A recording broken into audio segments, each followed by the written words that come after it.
Hello ladies and gentlemen, Adam here back with another video, and in today's video it's going to be a little bit of a different kind of style.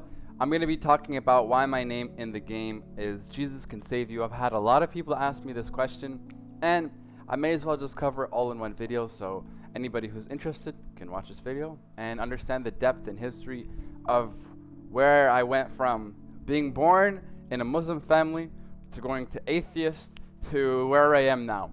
It's been a long journey full of, oh my gosh, a lot of ups and downs. And I'm going to take you through that in this little story time. So make sure you do watch until the end if you want to understand the full depth and the supernatural encounters that I've had with God and so forth. Make sure you stick around because it's going to get a bit interesting. And it'll test you. It'll challenge you. I know it will. Because if I was hearing this from myself back then, I would be... It would seem almost too crazy. But let me tell you, there's a lot more than meets the eye. There's a lot more than just this physical world, just these senses. So let me stop talking and let's jump into the video. Let's go. All right, now let's start from the beginning. I was born in a Muslim household, and throughout my life I was grown up and raised in the Islamic way.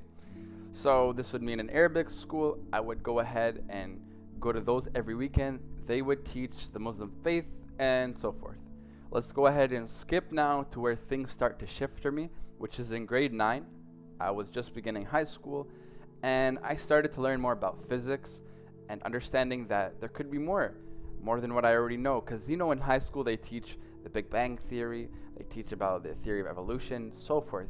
And I started to question what I believed. I'm thinking, okay, how do I really know that the Muslim faith is true? How do I know this specific belief that I have, what is it standing on? The only thing I realized it was standing on was that my parents believed it, therefore I should believe it. Or it says it in the faith, therefore I should just believe it. But there's no further questioning beyond that. And I didn't like that, because with me, if I am going to believe something, I need to know that I know that it's the truth. And if I don't know that, then I can't put my full faith in it. So, with that being said, that's when I started to question, and I actually started to become more and more, I would say, what they call science, which I'm putting quotation mark because I'm talking about the theory of evolution, I'm talking about the Big Bang Theory. All of these things are just theories at the end of the day. And I started to believe that stuff. I started to do more research, look into different debates between Muslim professors and atheist professors, even different faiths like Christian versus atheists, and I just started to learn more and understand, okay, you know what, I don't really believe this in terms of the Muslim stuff anymore. I started to resonate and understand more of the atheist point of view, and I bought into it. I was young, I didn't realize what I was doing, I wasn't thinking things through fully, so I became an atheist. I would come home, me and my parents would argue pretty much close to every day. I'm like why God isn't real, and then they come back, my mom, my stepdad, they try and convince me why God is real, and we go back and forth until well, really I would say after a few months of this kind of bickering, researching, growing, I started to open my mind up more and realize, okay, I really don't know if God isn't real. At the end of the day, yeah, all these people say God isn't real in terms of the scientists and the different evidences they provide. They show why God isn't real. But in reality, it's not definitive evidence. And I wasn't 100%. So I actually became agnostic. So I went from atheist to agnostic. And agnostic means you don't know if God is real or if he is. So I was just kind of neutral ground. As I started to research more, and learn more. And this kind of led into what I call the period of my life, the dark age. And we'll jump into that right now. So the dark age, this is where I began to realize how fake everyone around me was. This is where my health started to deteriorate physically and mentally. I was basically at an all-time low. My relationships were bad. I lived in very, very extreme levels of anxiety, and I overthought a lot. my family relationships were starting to get worse and worse because of how I was. And I started to understand a lot of the things that we're taught in school, they're designed to program us in a certain way and basically become slaves to the system.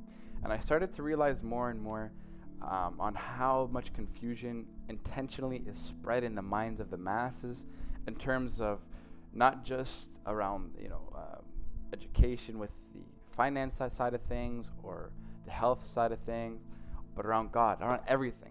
We're fed so much different opinions, which causes a lot of confusion. And I realized a lot of this is designed. So anyways,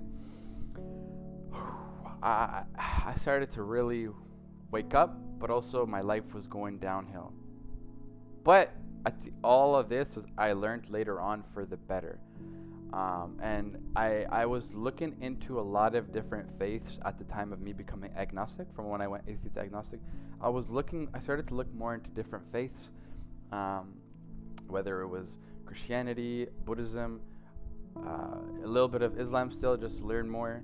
I looked into Judaism, literally everything that you can name, I started to look into, even New Age philosophies. So I was on a mission. I was on a mission to find the truth, and I was unrelenting. I had the mindset of I will never settle until I find out the truth. Like, because I felt everything I did, if I didn't know the truth, was pointless. Think about it. We're living this life. We're literally alive. And if I don't know why I'm alive, that ate at me so much. And I felt like I needed to know. Otherwise, what's the point? What's the point? So I was on a mission, and I would not relent. And with that, again, came a lot of research, a lot of different eye-openers. And I got to a point where I had the biggest lesson through all this, because I was trying to find out every single detail from all faiths, and I was like on a mission in that sense, trying to learn everything. But then again, the big lesson happened. We'll jump into that now. So there came a point in my journey where I was once again researching a bunch of different faiths, trying to understand and wrap my mind around all of them, learning everything I could, and then the big lesson happened. What was that big lesson? Very simply, I realized that no matter if I knew every single detail and understood every single thing about every faith, I wouldn't truly know what's true and what's false unless I had a personal encounter, unless I was shown something supernatural. And that led to this, which is me going to God directly.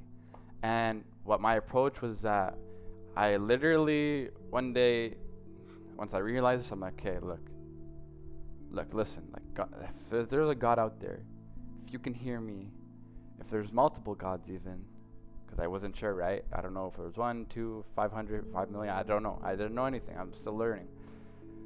If you can hear me, like, please, like, show me, reveal yourself to me, whatever it takes.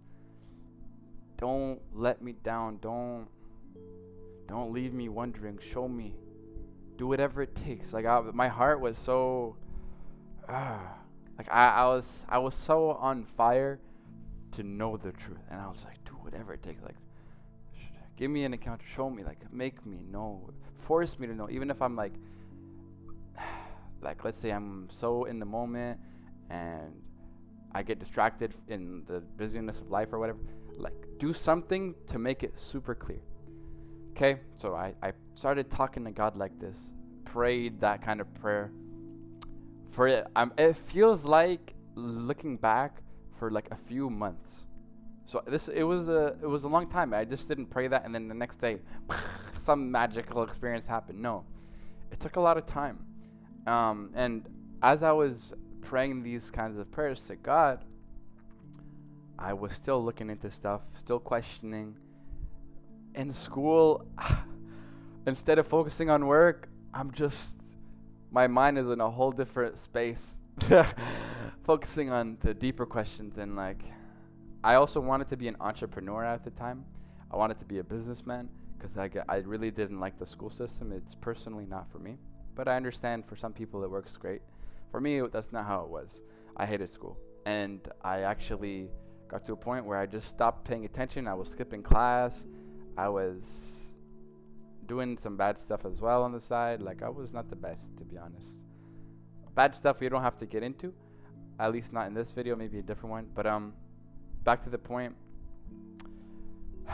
As I was praying this kinds of prayer for a few months, it led to a period of my life where everything changed, okay? So at grade 12, near the end of high school, I actually dropped out for about 2-3 weeks, something like that, maybe a month, I don't know, 2 weeks to like 4 weeks, okay? I dropped out of high school because I hated school. I wanted to be an entrepreneur, a businessman, and I had nothing. I knew I wasn't going to go to college, university, so I did that. And in this time, this is where the encounter happened. This is where my whole life got turned like upside down. So let's get into that. I have it split up in little chapters, my story, because it makes things more organized, but also so you can, if you ever do want to go back and like check which sequence or like re-listen to something, you can just do that. Because I have little, I don't know if you can see it, but they're like chapters in the YouTube video. But anyways, let's get into that now. All right, so I call this part of my life the encounter. And let me go ahead and share with you some details about that. So once again, this is a period where I had been dropped out of high school because I really despised the education system. For me, I found it killed my creativity, my desire to learn and whatever. So dropped out. And in this time that I dropped out, okay, I was actually going for a walk because I was just thinking about life and needed to take a break from what I was doing that day. Went for a walk, enjoy the fresh air, you know, right nearby by my house. And I actually have a video of some of the different parts of my story on the screen, because I had recorded some so you can see like the actual places where this went down.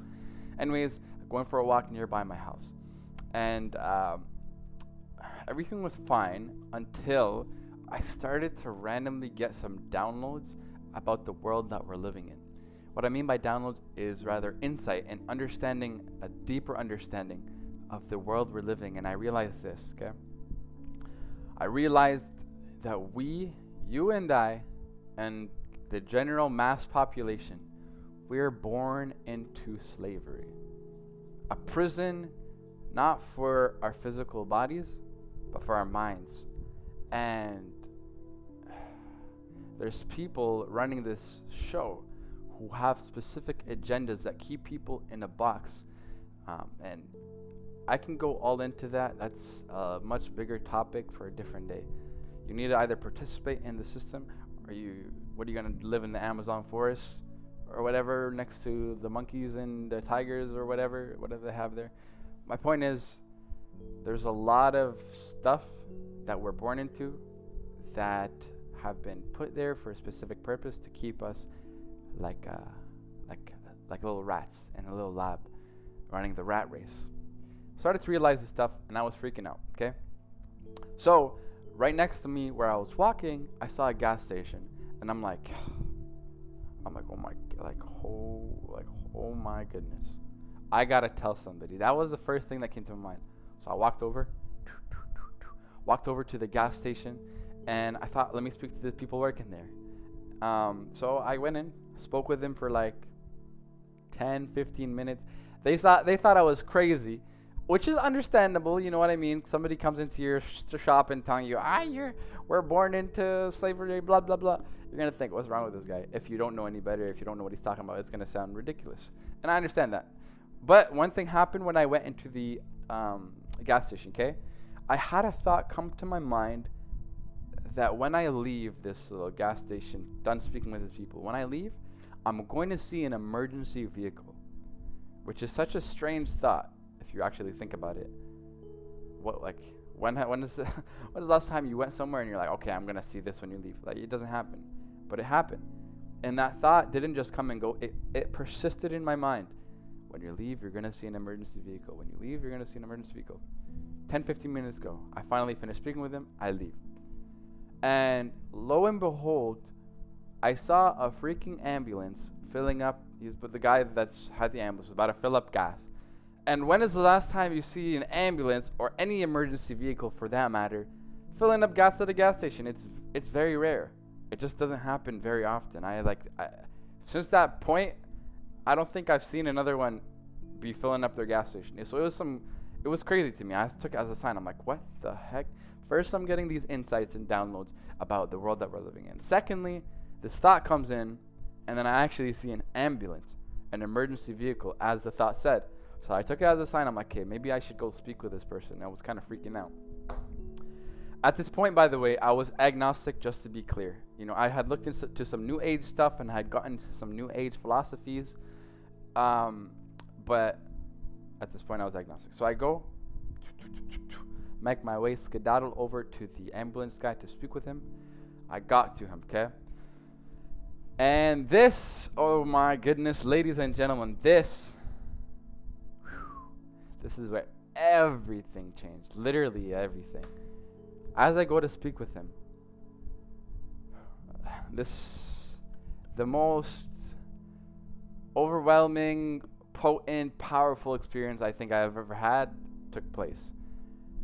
I literally, whether you want to believe it or not, I'm telling you what I experienced, and I have no reason to lie.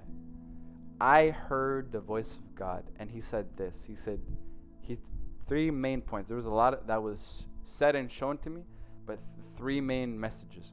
He said this. He said, son, I'm real. He called me son. He said, I'm real because I wasn't sure at the time. So he confirmed that. He said, I love you, because at the time I'd heard a lot of different people say God is just impersonal force that doesn't actually have any intellect or personality, nothing. So that already busted that myth. He cleared that up. He said, son, I'm real. I love you. And thirdly, I'm going to bring you back to this point where you know me personally. And at the same time that I heard this voice of God speak to my mind, oh my goodness, I wish I can make you feel what I was feeling. But the most overwhelming love, unconditional, pure love, literally filled my body from head to toe and penetrated my heart so much. It was I wish I could make you feel the purity of the love. It was unlike anything I ever felt, and the only thing I could do was just bawl. I was crying like crazy because I had finally gotten that prayer answer that I was praying for months, that God is actually real. When I was saying, God, show me, reveal yourself, do something, I had gotten the answer to that. And mix that in with the amount of love, the magnitude of the love that I felt, you could do nothing else but just break down, and that's what happened. So after maybe 2 minutes of friggin' crying, I composed myself, a little bit, and the poor ambulance guy is looking at me like, what's happening? The kid comes up to speak with me, and now he's bawling. So I don't remember all the exchanges that we had, but I remember saying this at the end, that I'm going to see you one day. And anyways, so I left off. We talked for a bit. I left off. And we shared some life lessons, some life things. Okay. I walked back home. I actually jogged, ran back home, just crying. I go, open the door when I got home. I go to my mom's room. You know how kids run up the stairs? I'm like, Mama, God is real. And her, because we used to argue back and forth, like I was saying earlier about, I used to argue God isn't real. She used to say, yes, he is, blah, blah. We have her extended. She's like, yeah. When she finally heard it, she's like, yeah, of course. She was happy to hear that, but that I actually finally believed. But I'm like, no, God is actually real, Mama. I know she's never had an encounter like that, because I've spoken with her and she's shared with me some stuff. So I wanted her to really know, I experienced him. And from that point, I didn't know God. It was any God of the Bible, the God of the Quran. I didn't associate it with any faith. I just knew God is real. He's personal, and he loved me. He said he's going to bring me back to this point. So I held on to his promise. And throughout that, I would just speak with God regularly. And I was so happy. I was so at peace, because such a major question and hunger has been fulfilled. It's like, imagine you didn't eat all day for like 40 days, 30 days, whatever. You're starving, literally, like you're dehydrated, starving, and you finally have the most delicious meal. It basically was like that for my soul. Now, after this happened, we'll get into the next crazy part of the story where things just get more and more unexplainable, just out of saying like, oh, this just must be a coincidence. Like, things just start to get crazier. So we'll get into that. I call this chapter of the life Meeting MJ. All right, now I call this chapter Meeting MJ. This is where, again, things get a little bit more crazy.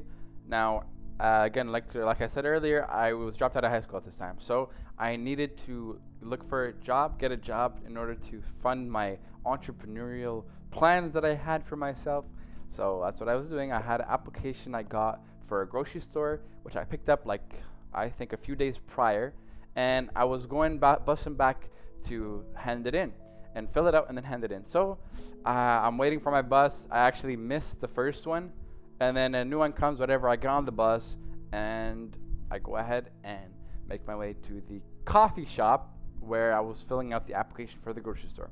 So I got there, I sit down, and I start filling it out. Nothing special.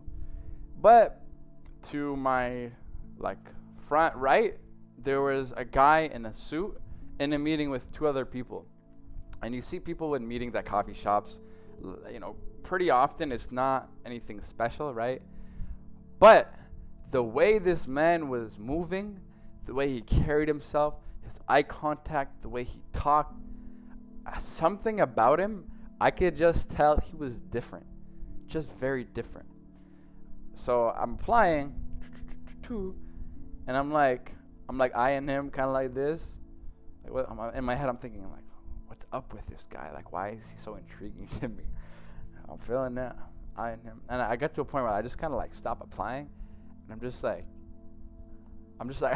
in awe. I'm like looking at him, which is kind of strange, if somebody else is looking from a third person point of view, but it happened because he was so different.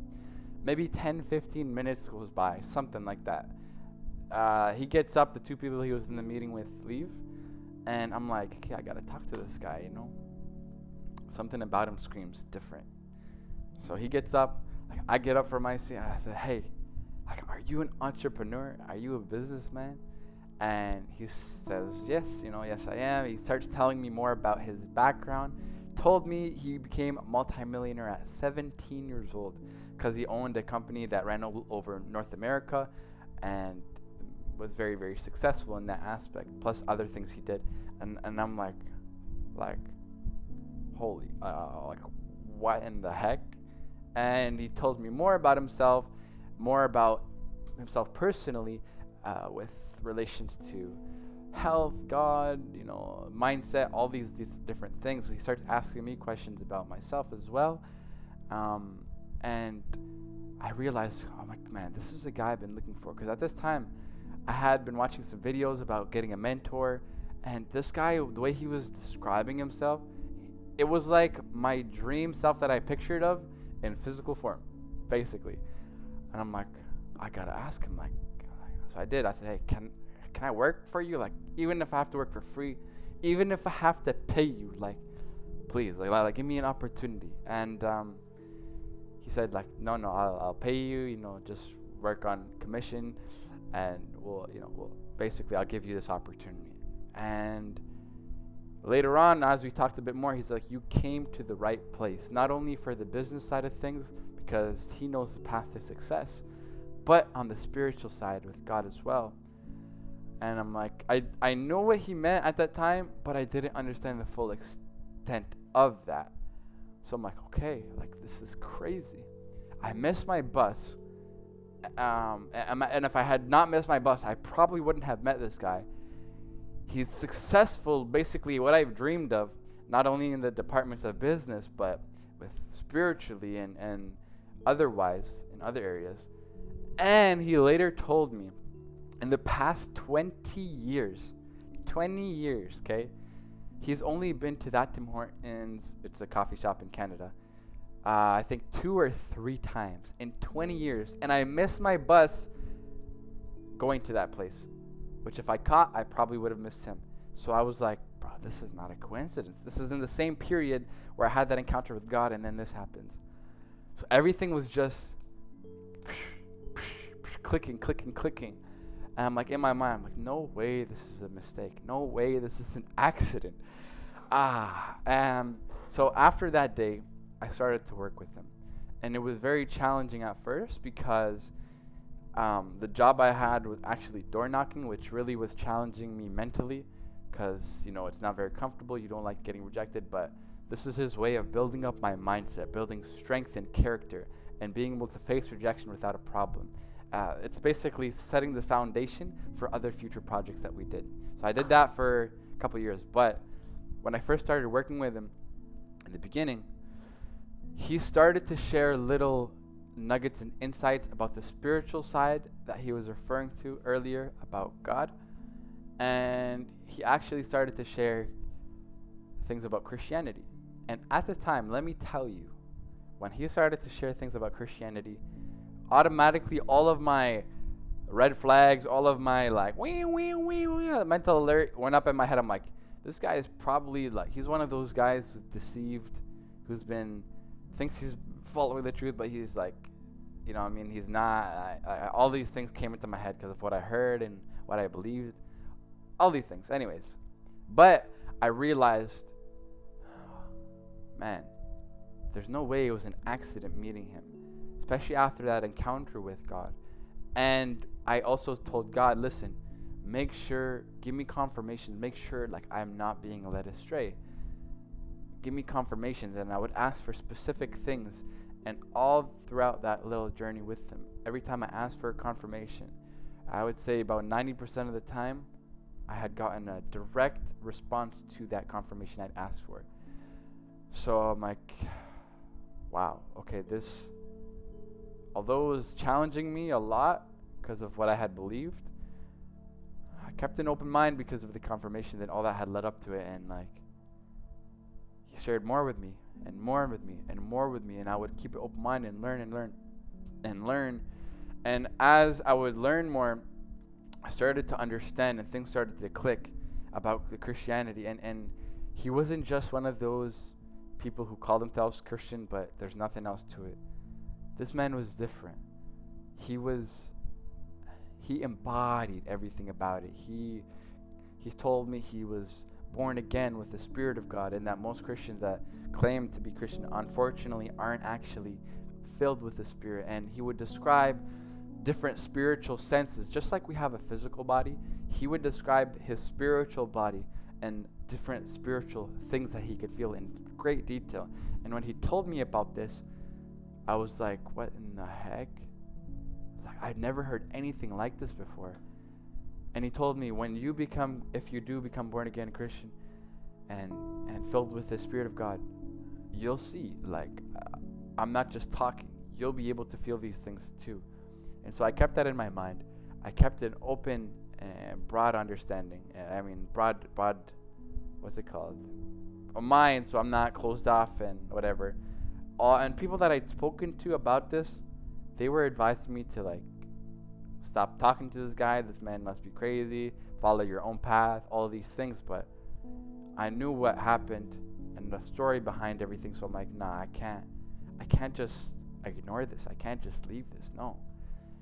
And so I continued. And it got to a point where I had learned so much, and I have been, explained a lot of different stories, personal encounters, yada, yada, yada. I'm like, okay, let me take a leap of faith here. And so, finally, after many, many months, close to a year, I think it was 10 months or something, I don't know the exact frame of time, but sometime after I met him and worked with him and he showed me more and more, I decided, okay, I want to be baptized, born again, filled with the Spirit of God. So one day, took me to a local pool. I got baptized, born again, and he told me about the spiritual senses that he had experienced and experienced on a daily. And I remember he said, I'll feel it. And in that same day, I started to feel things around, right after that, baptism, right away, it almost felt like I was walking through bubbles. It was very, very strange and different sensation. But I can feel some of the spiritual senses that he'd been describing, and I was telling that to him, and he's like, like glory to God, like he's like, glory to God, like I told you, like and that was just the beginning. I was just beginning to feel these things.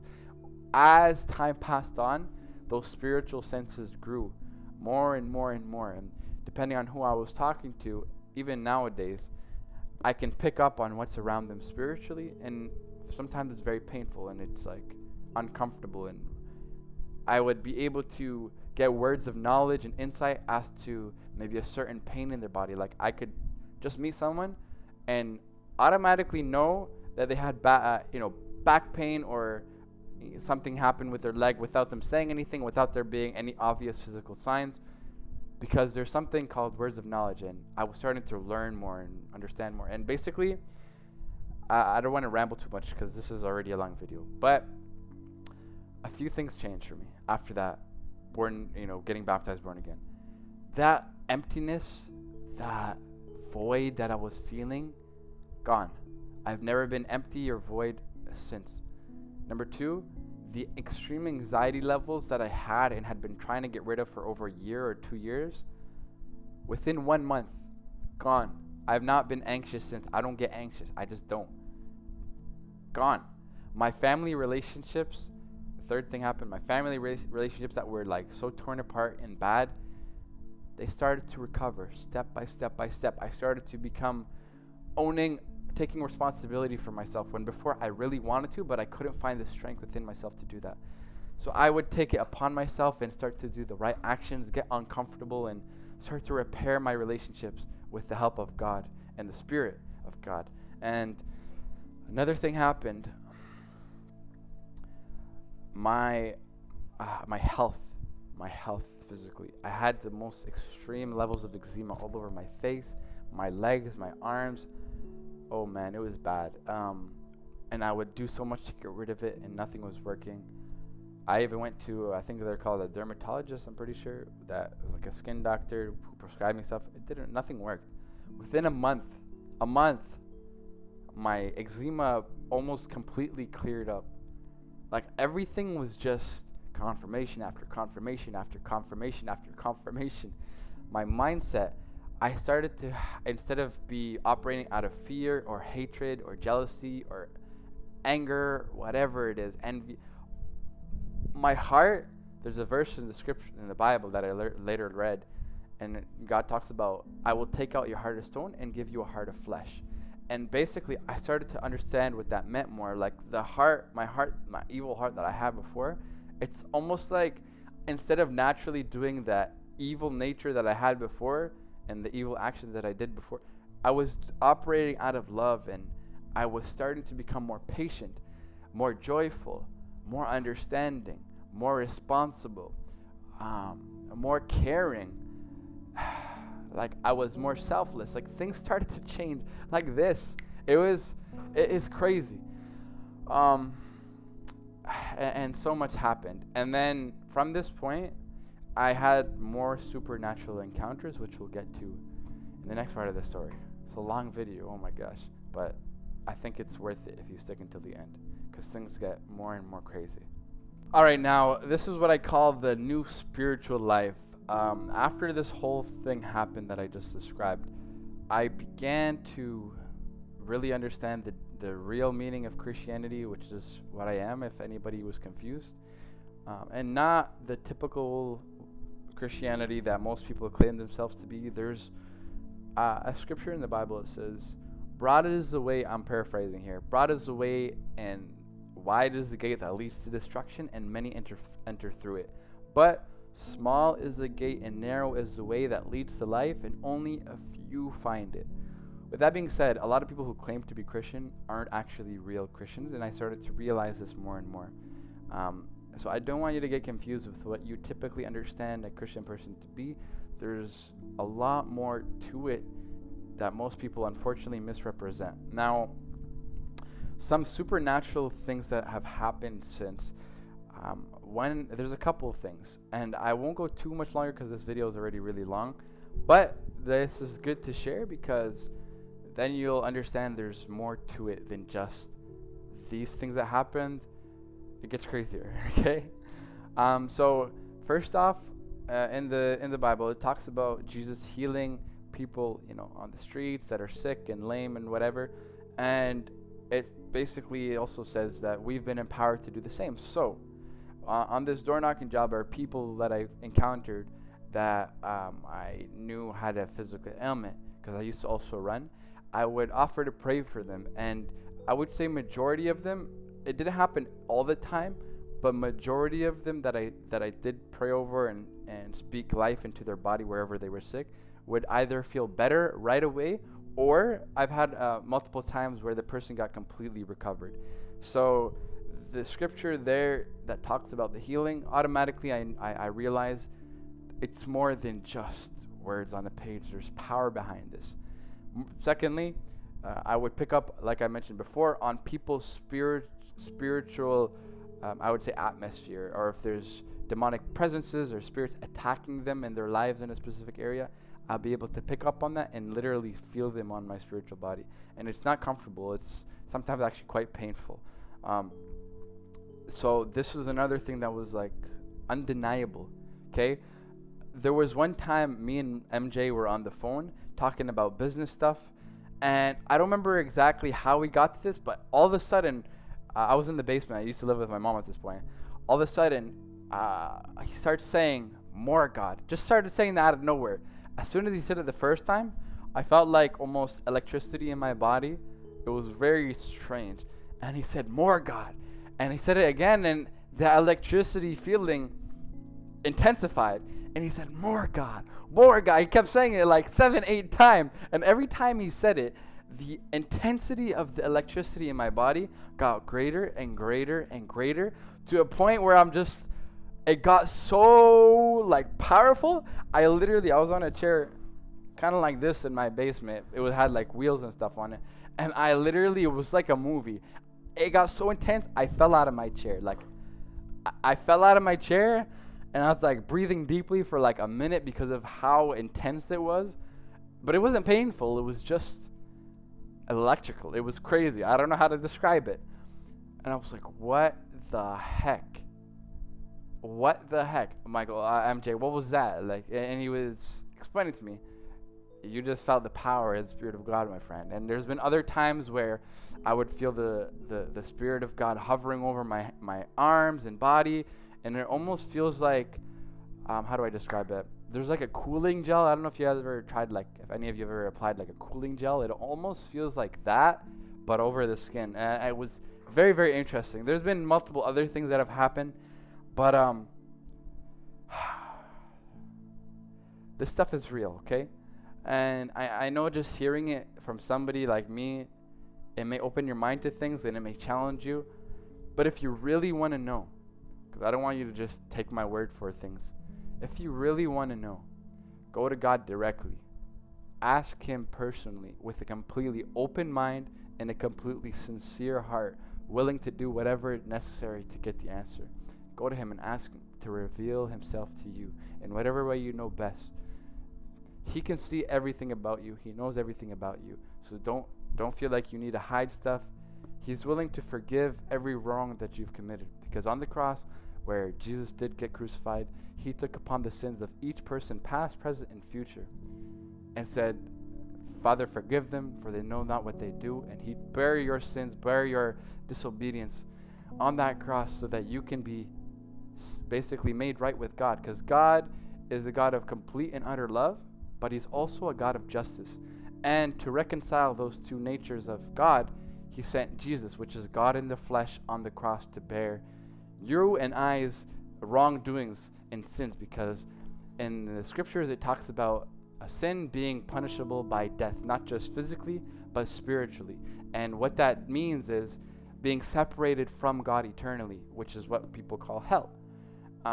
So in order to basically prevent that from happening, because He loves people, He really does, He sent Himself. He took the form of a man and endured the most extreme level of suffering, so that you and I can be forgiven if you so choose to be. He's not a God who's going to force you to basically, come to him or choose him. He will compel and woo somebody, but at the end of the day, he leaves it your choice, because love does not force. Love does not force. There's a whole backstory to the Christianity. If you'd like me to do a video on that, I'm more than happy to do it. Just let me know in the comments, because to understand the full picture of this, it's more explanation, and maybe it's better for a separate video. But yeah, I'll leave you with that. If you made it to the end, you're a real one. I know this video was super long, but I hope you enjoyed it. Hopefully you understand more about me and my experiences, why my name is Jesus Can Save You in the game, and why I believe what I believe. There's a lot more I could say. There really is, but I'll stop here. Thank you for watching. Love you.